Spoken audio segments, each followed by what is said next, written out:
ಗೌಡನ ಬಾವಿ ಭಕ್ತರು ಸಂತಾನ ಭಾಗ್ಯ ಬೇಡ್ಯಾರ ವರುಷದಾಗ ಗಂಡು ಸಂತಾನ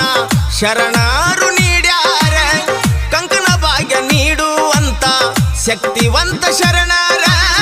ಭೂತ ಬಾಧೆ ದುಷ್ಟ ಶಕ್ತಿ ಕ್ಷಣದಾಗ ಸುಡುತ್ತಾರ ಹಸೇನ ಹುಸೇನ ಶರಣರ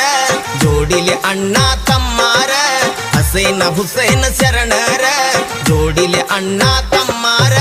ಸುಲ್ತಾನ್ಪುರ ಜಂಗಮರಹಟ್ಟಿ ಗ್ರಾಮದಾಗ ನೆಲೆಸ್ಯಾರ ಹಸೇನ ಹುಸೇನ ಶರಣರ